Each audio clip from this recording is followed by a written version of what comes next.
Eu sou a Amanda. E hoje vou contar a vocês a história do dia em que meu casamento virou uma cena de humilhação pública, o dia em que minha sogra, no meio de uma festa que deveria celebrar o amor, esfregou um pedaço de bolo no meu rosto. Foi um momento congelado no tempo, onde tudo que eu acreditava, tudo que eu sonhava desmoronou diante dos olhos de centenas de convidados. Antes daquele instante, eu acreditava no amor, na força dos laços familiares, e que qualquer obstáculo seria superado com carinho e respeito. Mas aquele sorriso falso, aquele gesto cruel, e o silêncio cúmplice do meu então marido, Rafael, me mostraram que, em certos mundos, a origem humilde pode ser usada como sentença de condenação. Eu não vou apenas contar o que aconteceu naquela festa.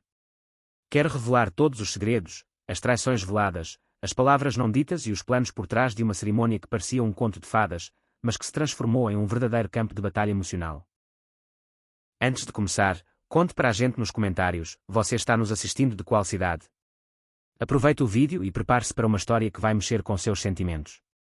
Eu me lembro do momento em que a casa silenciosa da festa se tornou uma prisão invisível, onde cada olhar era uma faca, cada risada uma punhalada. Eu não sabia se chorava, se gritava ou se simplesmente desaparecia dali. Só havia um pensamento na minha cabeça: será que é isso que o amor pode se tornar? Uma sentença de humilhação. Mas esta história não termina aqui. Ela é sobre luta, sobre não se entregar ao desprezo. É sobre como transformei a dor em força, e como decidi que, naquele altar, eu não seria apenas uma noiva humilhada, mas uma mulher que vai mudar para sempre o jogo.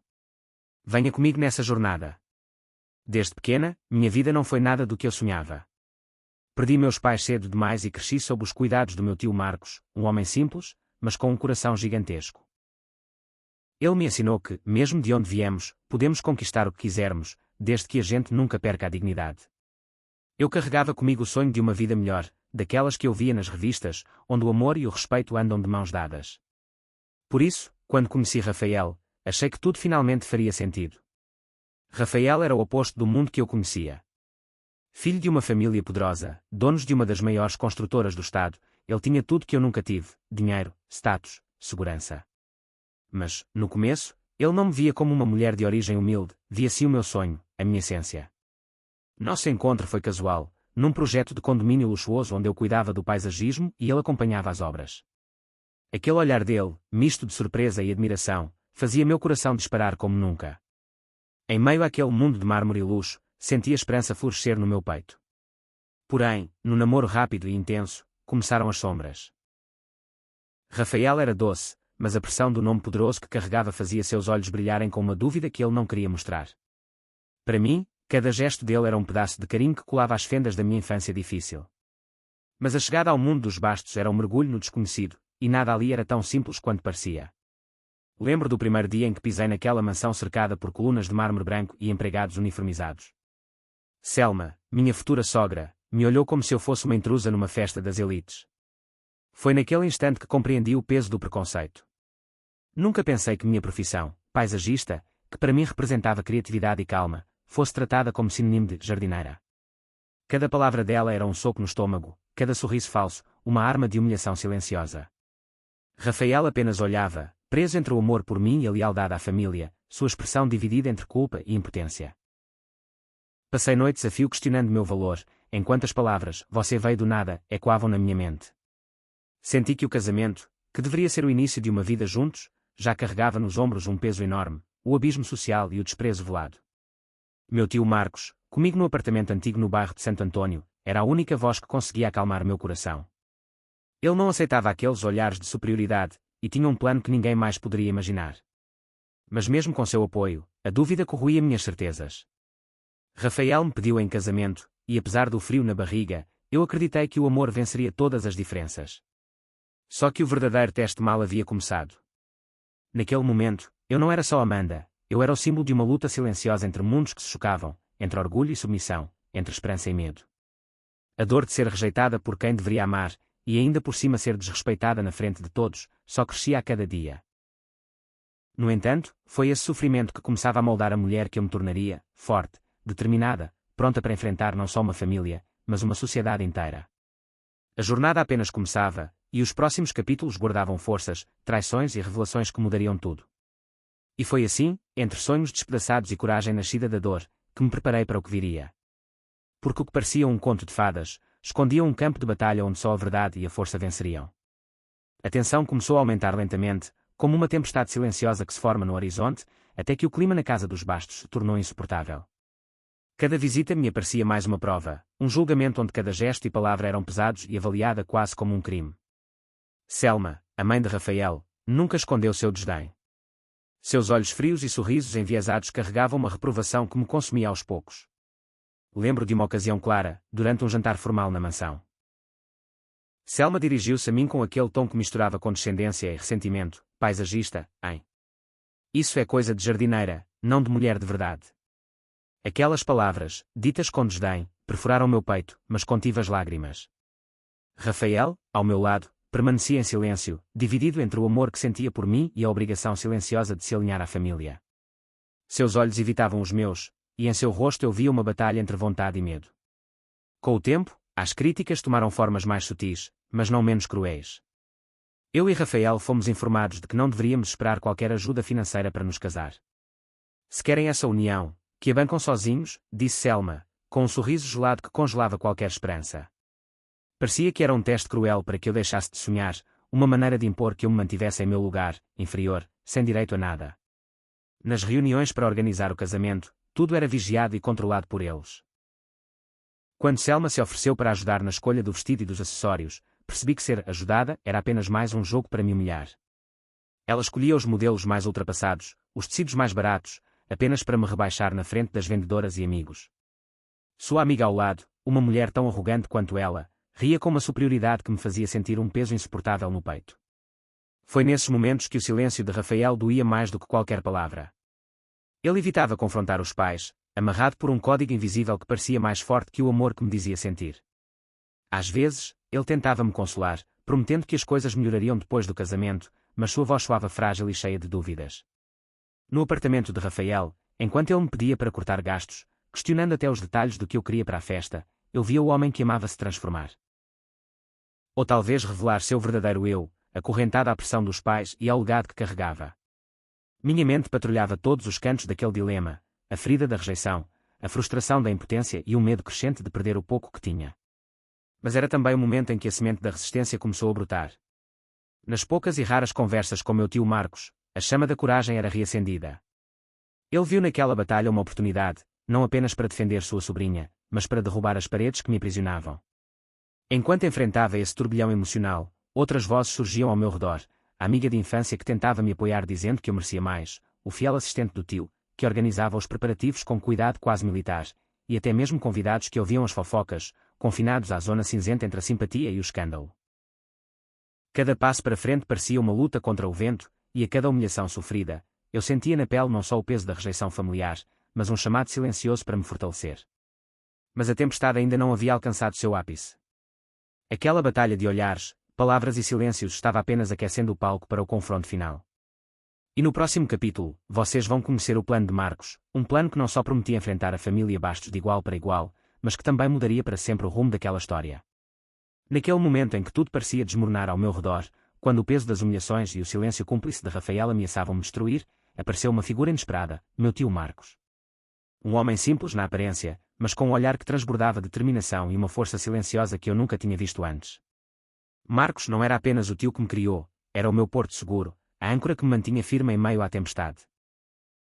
Nosso encontro no apartamento antigo, após mais um episódio de rejeição, foi mais do que uma conversa, foi a semente de uma virada. Marcos sentou-se comigo, olhos fixos nos meus, transmitindo uma calma quase inacessível naquele turbilhão. Você acha que vou deixar esses metidos se tratarem assim? Perguntou, com a voz firme, quase um comando. Ali, naquele instante, nasceu o plano que viraria o jogo a nosso favor. O tio revelou quem realmente era. Não apenas um homem simples, mas o fundador de um dos maiores grupos de investimentos e comunicação do Brasil, o Grupo Horizonte, ainda desconhecido por muitos, inclusive pela família Bastos. Um poder escondido, usado com inteligência e paciência, aguardando o momento certo para se mostrar. Marcos sabia que não bastava uma reação impulsiva, era necessário um movimento elegante, uma vingança silenciosa que destabilizasse a arrogância dos Bastos sem que eles sequer percebessem a força que estavam subestimando.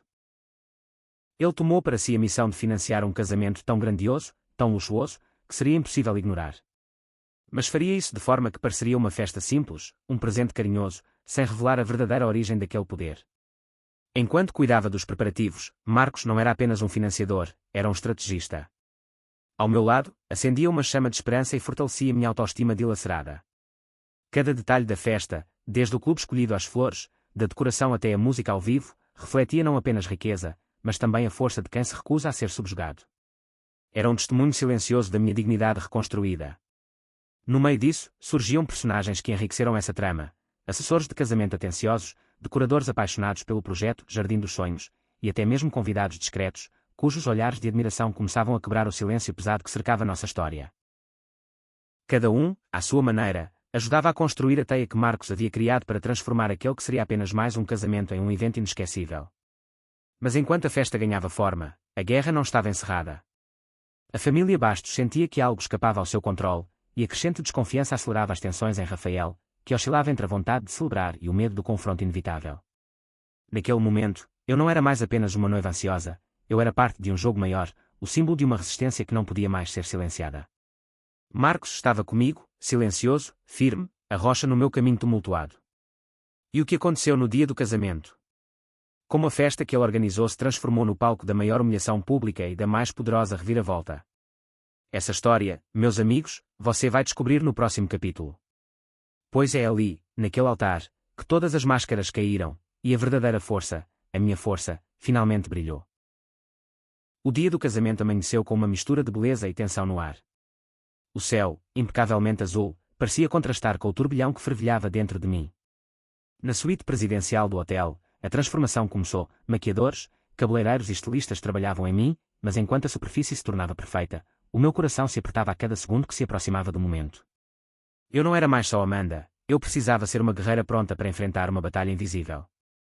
Quando me vi no espelho, não era apenas uma noiva, era uma mulher que tentava esconder a dor que sentia por dentro. O vestido feito com renda delicada e pérolas não podia cobrir as marcas de toda uma vida de humilhações e rejeições. Meu tio Marcos apareceu, trazendo um buquê branco, e naquela simples presença ele me deu força. Aquela era a última armadura antes de enfrentar o salão.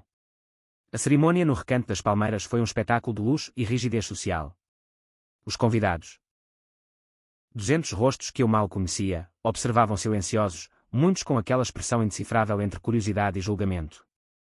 A família Bastos estava toda lá, Selma em seu vestido reluzente, carregando a arrogância como uma coroa, Carlos, observador e frio, comandando silenciosamente o espaço ao redor. A promessa de um dia perfeito logo foi quebrada pelo discurso de Selma, que subiu ao palco com aquele sorriso afiado, a voz clara que cortava o salão como uma lâmina gelada. Amanda terá que aprender muito para estar à altura do nosso nome, disse ela, um veneno disfarçado de conselho, enquanto seus olhos eram facas direcionadas a mim. O riso forçado de alguns convidados não fazia a dor diminuir, só a tornava mais cruel.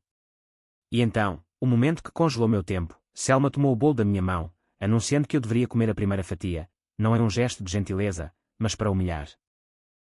As palavras dela, venha, sua mendiga, coma isso, foram como um soco no rosto, junto com o pedaço de bolo que ela esfregou contra a minha pele, minha roupa, minha alma. Enquanto o creme escorria pelos meus cabelos, o silêncio caiu sobre o salão, esmagador. Eu podia sentir o olhar de centenas de pessoas, misto de choque, espanto, adesão e talvez até alegria sádica. Rafael. Ele riu, filmando tudo, como se fosse um espetáculo. Os amigos dele se juntaram à risada, e naquele instante, tudo que havia dentro de mim parecia morrer. A confiança, o amor, a esperança, tudo desbotado diante daquela traição e humilhação pública. Mas algo dentro de mim resistiu. Não dei espaço para as lágrimas, para o desespero. Em silêncio, me limpei, com uma serenidade que surpreendeu até a mim mesma.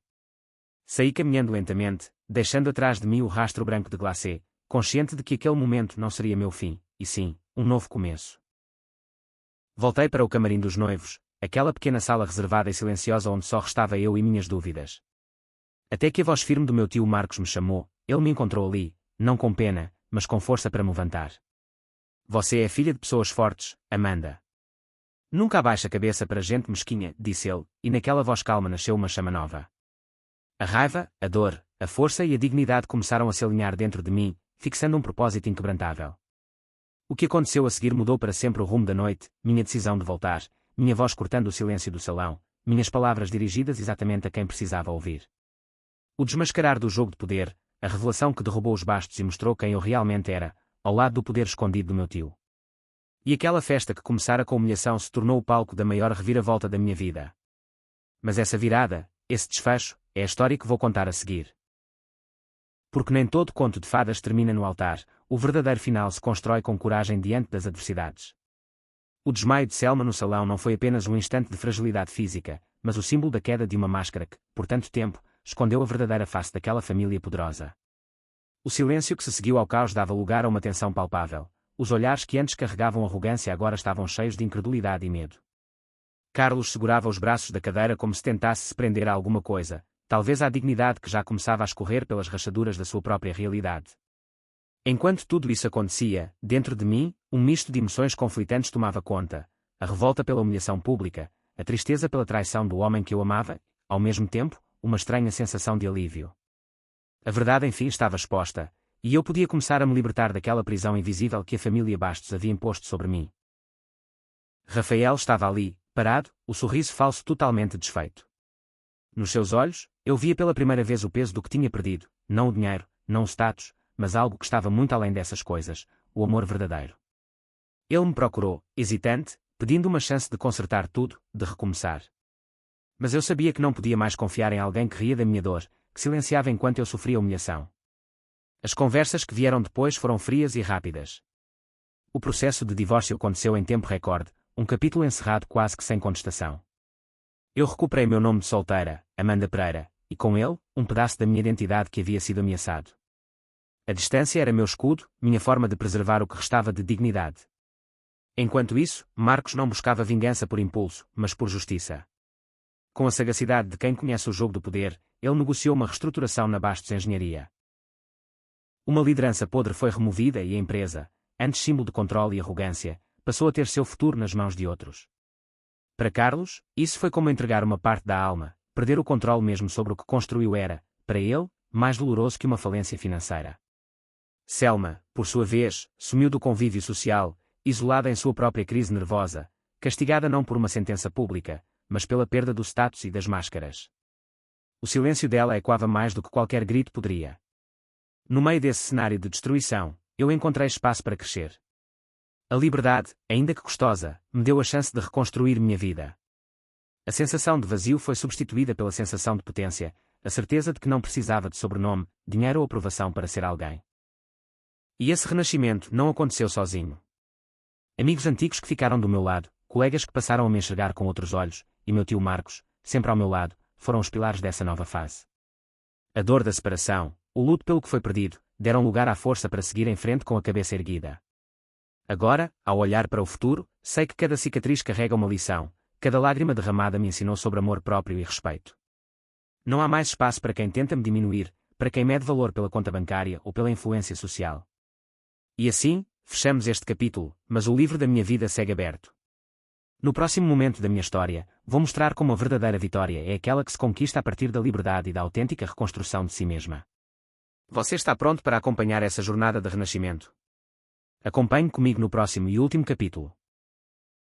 O desmaio de Selma no salão não foi apenas um instante de fragilidade física, mas o símbolo da queda de uma máscara que, por tanto tempo, escondeu a verdadeira face daquela família poderosa.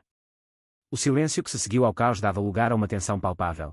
Os olhares que antes carregavam arrogância agora estavam cheios de incredulidade e medo.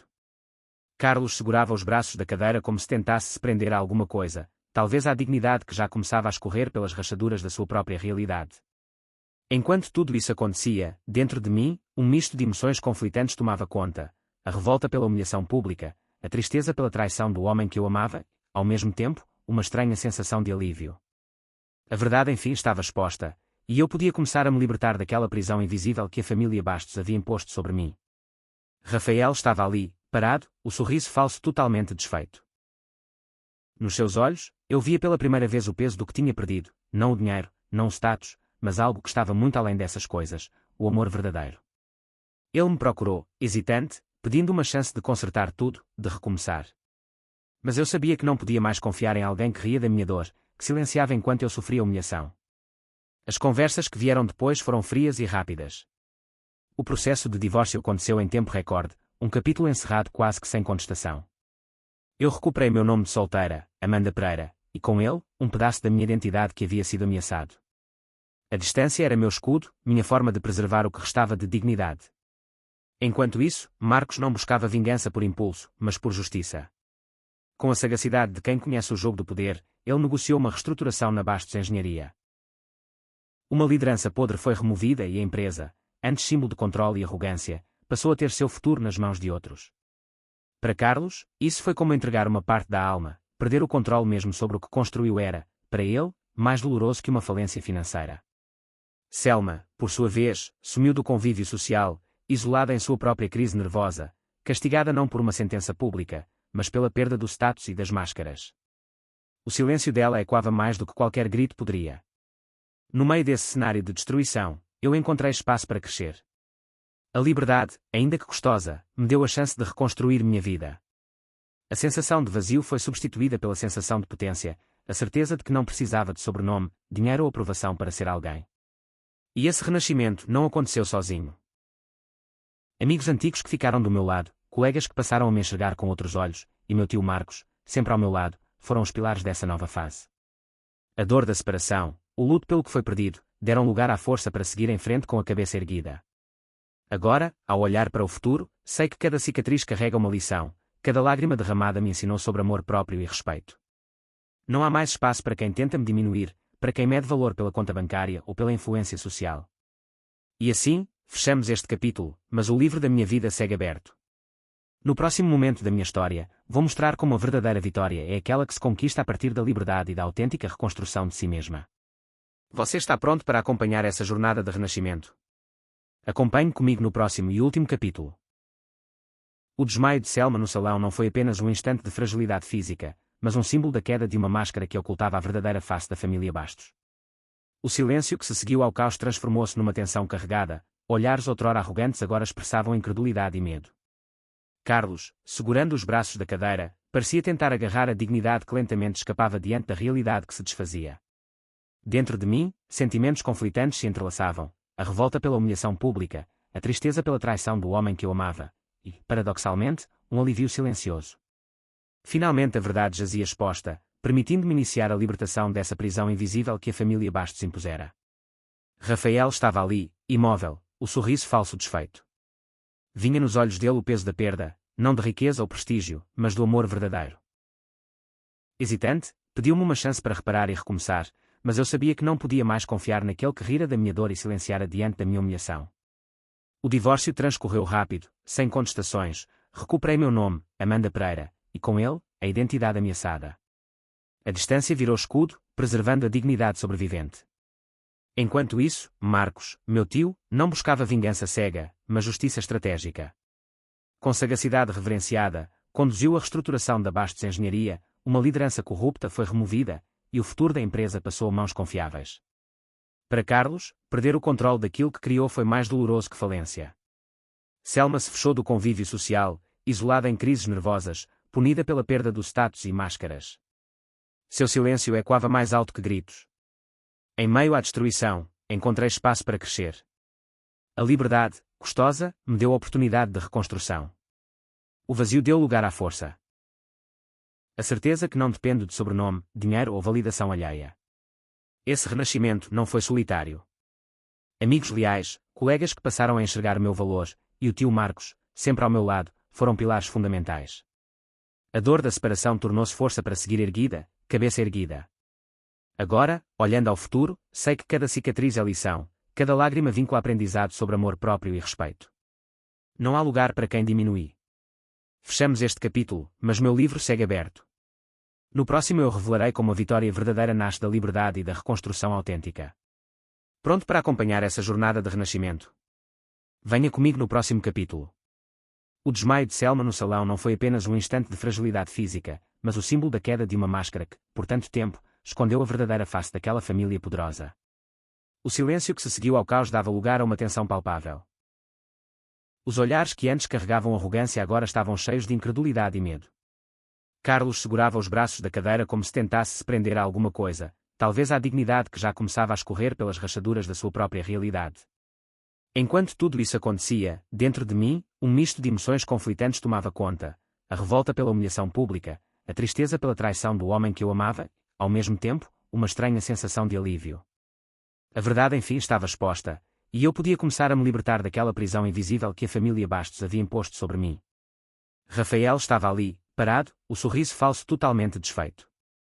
Nos seus olhos, eu via pela primeira vez o peso do que tinha perdido, não o dinheiro, não o status, mas algo que estava muito além dessas coisas, o amor verdadeiro. Ele me procurou, hesitante, pedindo uma chance de consertar tudo, de recomeçar. Mas eu sabia que não podia mais confiar em alguém que ria da minha dor, que silenciava enquanto eu sofria humilhação. As conversas que vieram depois foram frias e rápidas. O processo de divórcio aconteceu em tempo recorde, um capítulo encerrado quase que sem contestação.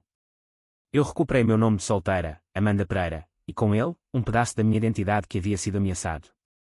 A distância era meu escudo, minha forma de preservar o que restava de dignidade. Enquanto isso, Marcos não buscava vingança por impulso, mas por justiça. Com a sagacidade de quem conhece o jogo do poder, ele negociou uma reestruturação na Bastos Engenharia. Uma liderança podre foi removida e a empresa, antes símbolo de controle e arrogância, passou a ter seu futuro nas mãos de outros.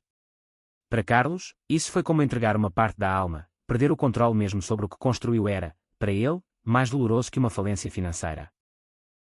Selma, por sua vez, sumiu do convívio social, isolada em sua própria crise nervosa, castigada não por uma sentença pública, mas pela perda do status e das máscaras. O silêncio dela ecoava mais do que qualquer grito poderia. No meio desse cenário de destruição, eu encontrei espaço para crescer. A liberdade, ainda que custosa, me deu a chance de reconstruir minha vida. A sensação de vazio foi substituída pela sensação de potência, a certeza de que não precisava de sobrenome, dinheiro ou aprovação para ser alguém. E esse renascimento não aconteceu sozinho. Amigos antigos que ficaram do meu lado, colegas que passaram a me enxergar com outros olhos, e meu tio Marcos, sempre ao meu lado, foram os pilares dessa nova fase. A dor da separação, o luto pelo que foi perdido, deram lugar à força para seguir em frente com a cabeça erguida. Agora, ao olhar para o futuro, sei que cada cicatriz carrega uma lição, cada lágrima derramada me ensinou sobre amor próprio e respeito. Não há mais espaço para quem tenta me diminuir, para quem mede valor pela conta bancária ou pela influência social. E assim, fechamos este capítulo, mas o livro da minha vida segue aberto. No próximo momento da minha história, vou mostrar como a verdadeira vitória é aquela que se conquista a partir da liberdade e da autêntica reconstrução de si mesma. A liberdade que conquistei não veio de uma vitória fácil, nem de um estalar de dedos. Foi uma batalha silenciosa, um processo doloroso de reconstrução que me obrigou a olhar para dentro e enfrentar tudo o que eu sempre quis esconder, as marcas da rejeição, as cicatrizes da humilhação, o medo de não ser suficiente. Cada passo longe daquele passado era também um passo em direção a mim mesma. No novo apartamento que meu tio Marcos me possibilitou, o cheiro de móveis novos e paredes limpas simbolizava mais do que uma mudança física. Era o renascimento de uma mulher que, apesar dos pesares, escolheu não ser vítima, mas autora da sua própria história. Sentada à janela, olhando a cidade que se estendia diante de mim, pensei em todas as noites que chorei sozinha, nas vezes que sentia solidão esmagar meu peito, e em como aquela dor me moldou. Mas não estava sozinha nessa jornada. Amigos que viam além do sobrenome, colegas que passaram a reconhecer meu valor, e, claro, o tio Marcos, que esteve ao meu lado não só como padrinho da festa, mas como mentor e protetor. Ele me ensinou que a verdadeira força não está em quem tenta te derrubar, mas em quem consegue se reerguer, mesmo quando tudo parece perdido. O trauma daquela família poderosa, dos risos cruéis e do silêncio do homem que amava, não me definia mais. Eu redefinia quem eu era, com base na minha coragem, na minha dignidade, e na minha capacidade de amar a mim mesma antes de qualquer outro. A vida me mostrou que não preciso de um sobrenome para brilhar, que minha identidade está no que escolho ser, não na origem que tenho. Claro, houve dias difíceis, dias em que a saudade e a dúvida tentavam se infiltrar. Mas cada lágrima que derramei, cada instante de fraqueza, foram também combustível para minha ascensão. Uma reconstrução que não era apenas minha vitória pessoal, mas uma mensagem para todas que, como eu, já foram menosprezadas e precisaram provar seu valor. No meio dessa jornada, personagens entraram e saíram da minha vida, uma amiga de infância que voltou a me apoiar após anos de distância, um novo mentor profissional que viu minha paixão e talento, e até mesmo rostos anónimos que me elogiaram por minha determinação. Cada um deles contribuiu para pintar o quadro vibrante da mulher que me tornei. Agora, ao olhar para trás, vejo que aquela história de dor e rejeição foi o solo fértil onde cresceu uma Amanda mais forte, mais sábia, mais inteira. A dor foi o que me fez entender o verdadeiro significado da liberdade, não apenas a ausência de correntes externas, mas a emancipação do próprio espírito. E essa é apenas a primeira página do meu novo livro. O futuro é um espaço aberto, repleto de possibilidades, onde minha voz será livre para contar novas histórias, sem medo nem vergonha. Porque a liberdade verdadeira é uma conquista diária, e eu escolho caminhar com a cabeça erguida, com coragem e amor próprio. Se você já se sentiu invisível, rejeitada ou menos do que merece, quero que saiba, sua história ainda está sendo escrita, e o próximo capítulo pode ser o mais surpreendente de todos. Obrigado por me acompanhar até aqui. Se essa história tocou seu coração, deixe seu comentário e conte para mim de onde você está assistindo. Juntos, vamos inspirar outras vidas a encontrarem sua liberdade e sua força.